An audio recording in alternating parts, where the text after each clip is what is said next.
Okay, it's going to be a review of TNA Bound for Glory 2009. This is the last Bound for Glory I'm going to review for the month of October.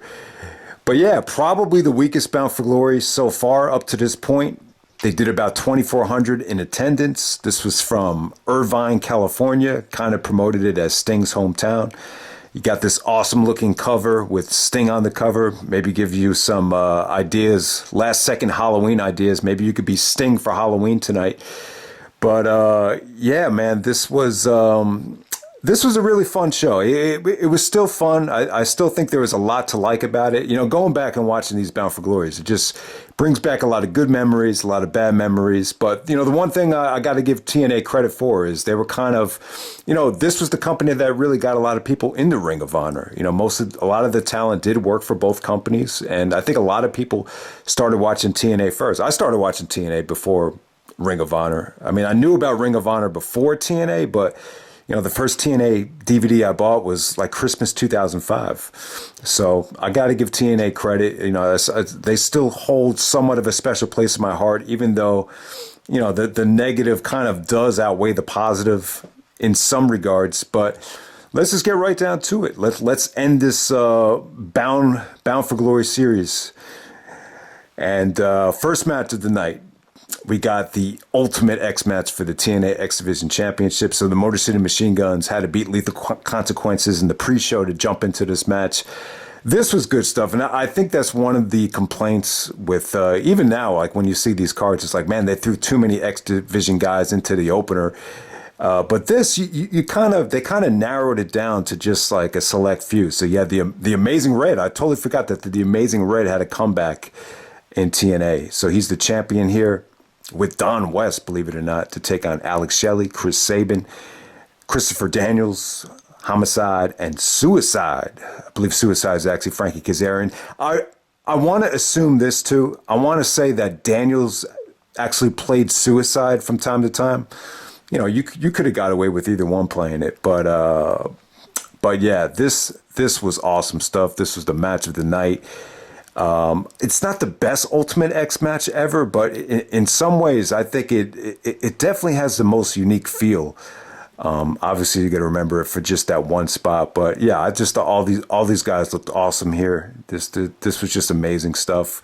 Obviously they did take some chances, but yeah, talent wise, I just thought this was definitely the highlight of the night. But really, you know, I didn't really notice some of the complaints about the match were that it looked like the structure wasn't, you know, built properly. It looked a little bit shaky. I didn't really notice that the belt or the cables looked a little bit loose here. I really didn't notice that. And, you know, some of the highlights of the match were they actually, you know, climbed up onto the top of the scaffold of the structure that was holding the cables together. So not on top of the cables, but on top of the structure. And Daniels was like teasing, doing superplexes off there. They just did some crazy things. And obviously the spot in the match is when Suicide Kaz gave Daniels the flux capacitor off the top of the cables. And, man, the crowd went, like, silent when Daniels took that bump. Like, there wasn't a holy shit chant. It was just like, man, I hope he's okay. I hope he didn't break his neck. Yeah, I was kind of surprised Daniels took the bump, though. But at the same time, if anyone's going to take that bump in that company, it's got to be Christopher Daniels. The guy knows what he's doing. He's the most experienced. And I wouldn't be surprised if he just said, hey, I know how to take the bump. I'll be fine. And he was all right. And he was rewarded with the main event of Turning Point, where they did the awesome AJ Daniels-Joe rematch the very next month. But yeah, surprisingly, Amazing Red actually retained the belt here. But too much good stuff to go over. If you haven't seen this yet, definitely check it out. I would definitely say it's arguably a top 5 Ultimate X. It's not the best one, but yeah, I mean, and I don't think, you know, the dangerous spot should take away from the match. I mean, it probably was a little bit scary watching this live. But at the same time, I just think, you know, all these guys should be commended. And this just felt really tight, too. It didn't feel like there's anybody in this match that didn't belong. So I think it gets bonus points for that. All right, so let's move on to the next match. We have the TNA Knockouts Tag Team Championship.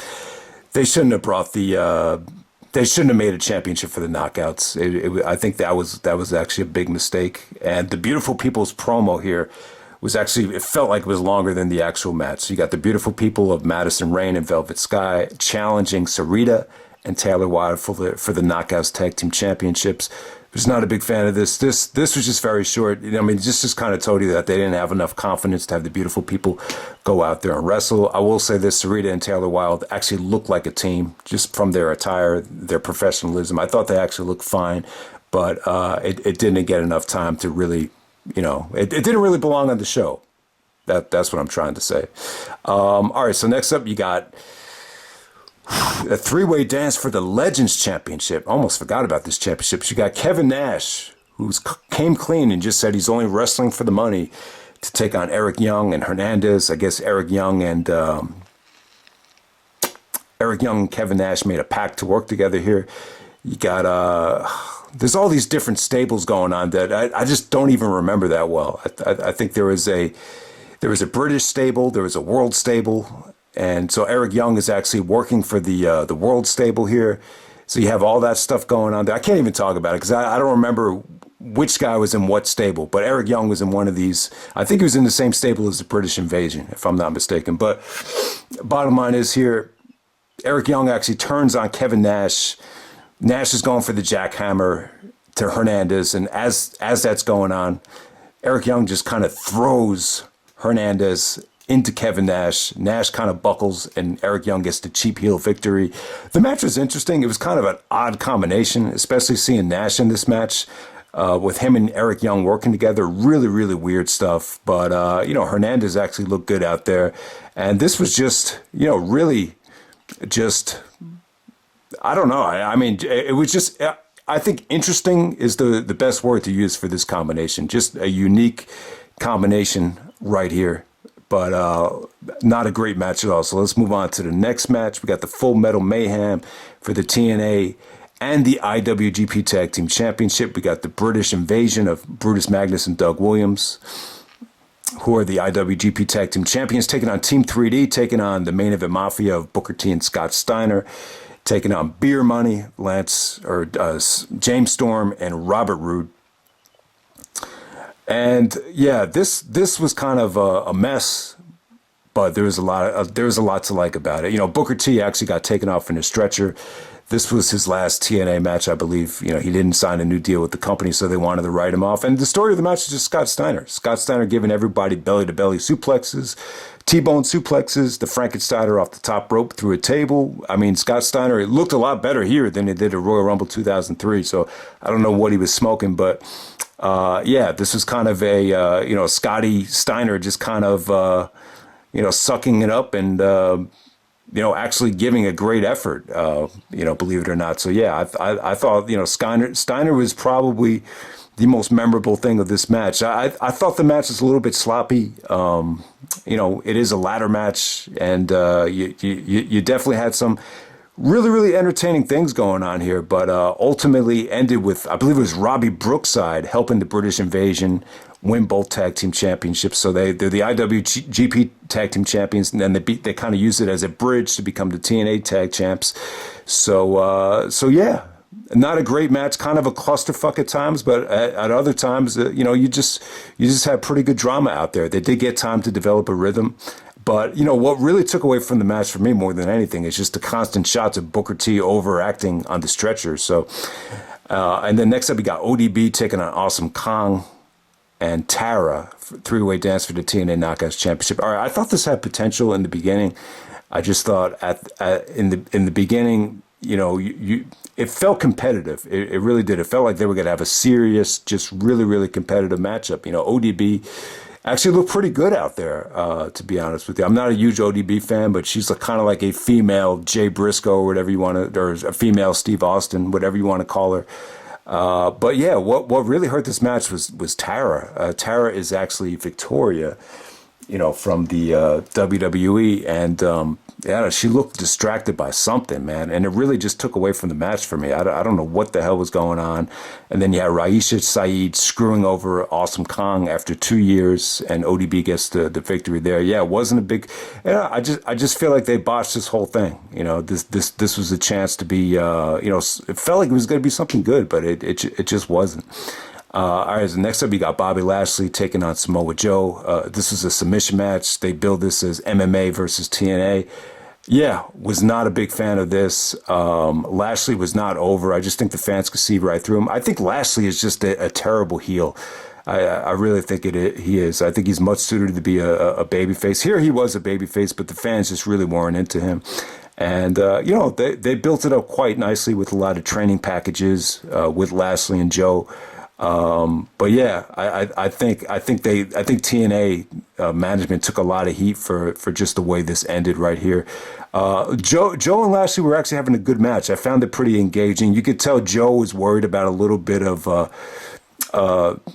he was worried about a lot of the spots. I think he was worried because, Lashley really hadn't been, he hadn't been wrestling in TNA for that long that he was going to blow some of the spots. So you could definitely see Joe kind of talking through him throughout some of the spots. So I think it's not that it hurt the match at all. You could just tell Joe was a little bit nervous about, how some of the things were going to come off.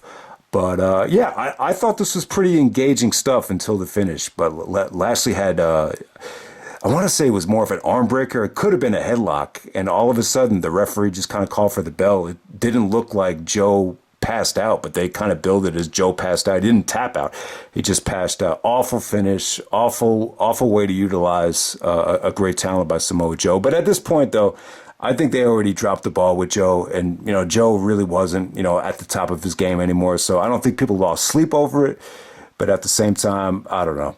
I just wasn't a big fan of this whole situation. Match could have been better. I thought the match was actually on its way to being really good, but the finish really hurt it more than anything. All right, so next up, you got Abyss taking on Mick Foley. This is a monstrous ball match with Dr. Stevie Richards as the special guest referee. You had interference from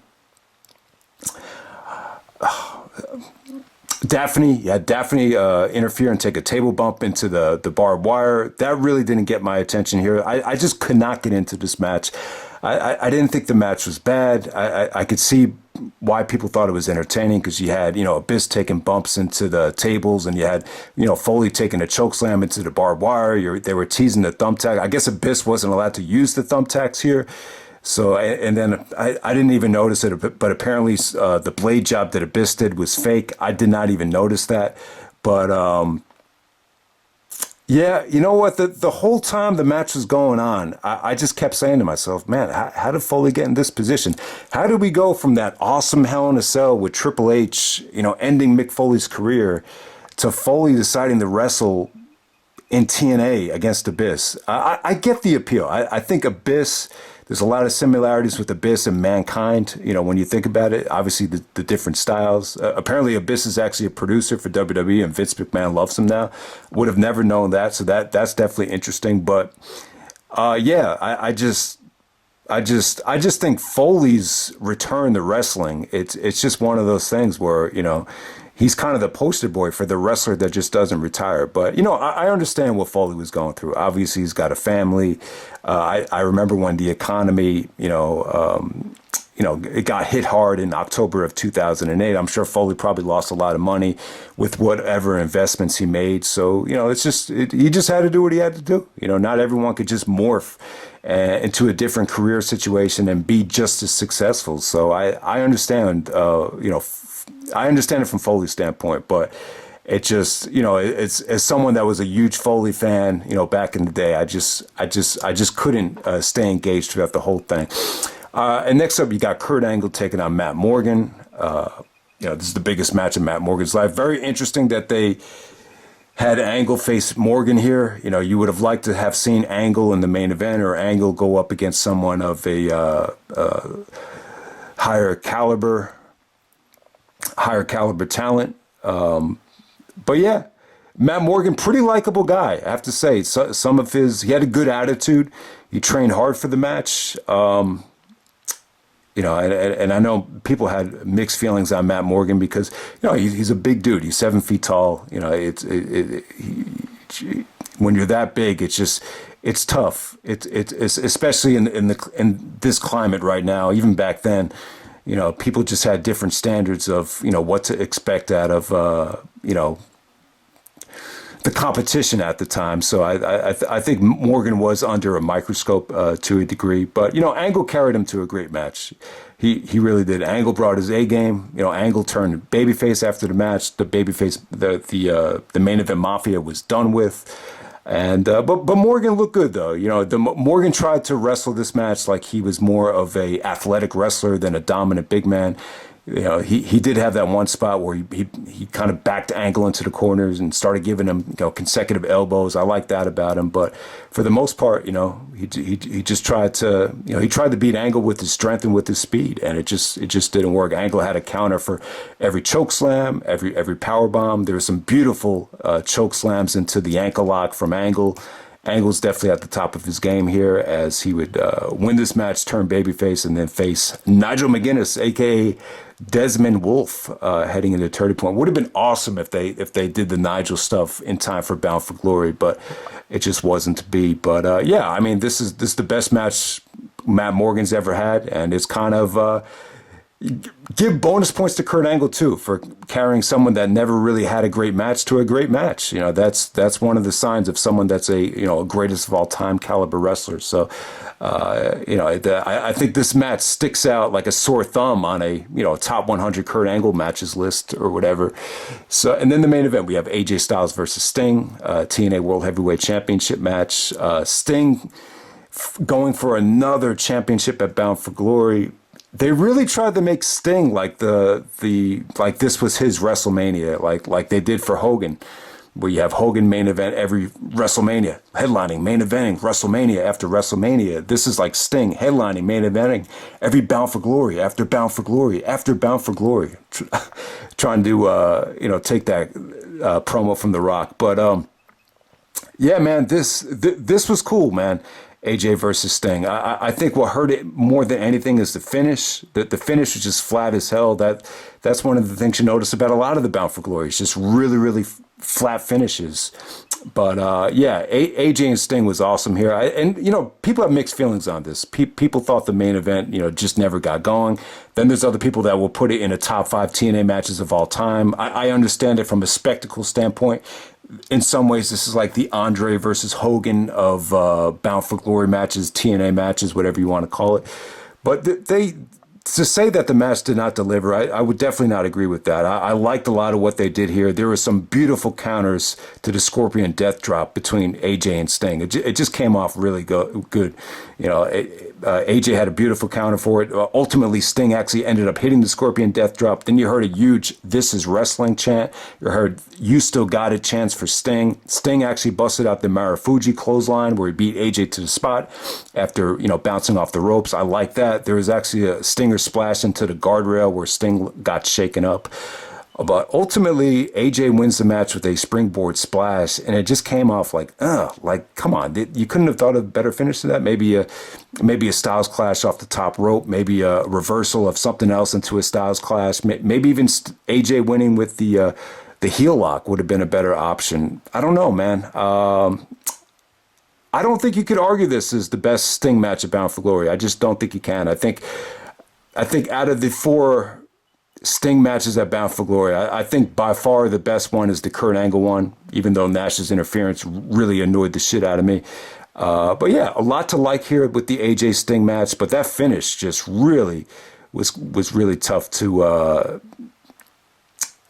it was tough to swallow. It really was. And then AJ wins AJ ends the streak though. He ends the streak of Sting going over in the main event of Bound for Glory, but ultimately Sting still gets his moment and kind of tells the fans he doesn't want to be like Brett Favre, but the way they treated him that weekend, he decided not to retire. He signed a new deal, and that was that. So Sting had another big moment right there. And yeah, Sting did not retire, but yeah, out of the Bound for Glory main events, the first 4 or the first 5 actually.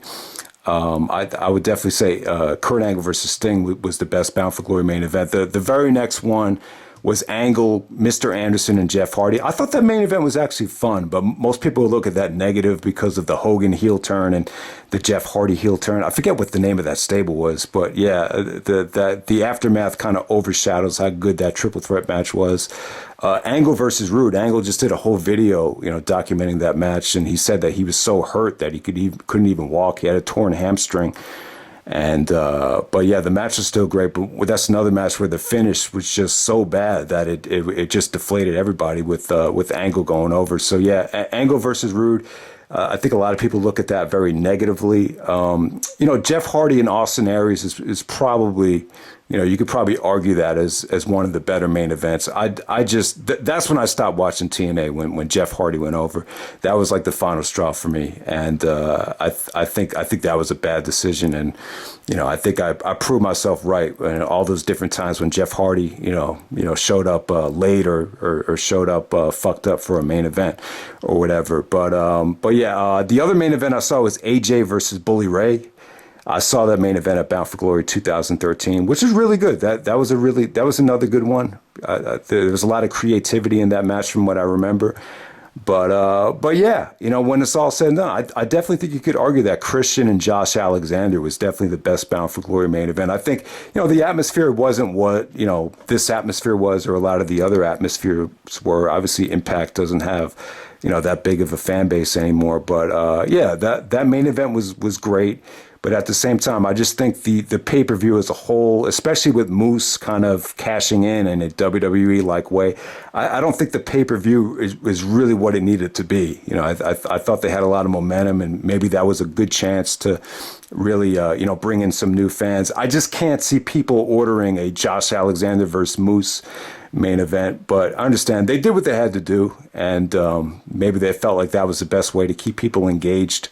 But I don't know, that whole cash in with the trophy thing, it just reeks of WWE for me, and I just don't think that was the best way to do it. But from a creative standpoint, the whole celebrating with the family and the ring thing, kind of like the Chris Benoit WrestleMania 20 situation, and then having the cash in, it was pretty creative from that standpoint. But I just think the focus needs to be on wrestling. But yeah, I mean, Bound for Glory was still cool. I just think the pay-per-view as a whole, I think the late start time and just the, I don't know. I just think the show needed to be a little bit shorter. I just think you had too much on the show that really dragged. And by the time you got to the main event, you were just hoping for the show to end. And, but yeah, you could definitely argue that Josh and Christian was an awesome main event and arguably the best Bound for Glory main event. But yeah, that's pretty much it, guys, with these, Bound for Glory and going back to TNA. And yeah, it was fun though, man. I think TNA definitely deserves a lot of credit, but at the same time, it does bring back a lot of bad memories. But I hope everybody enjoyed it. Gonna put it to rest, and I'm out. All right.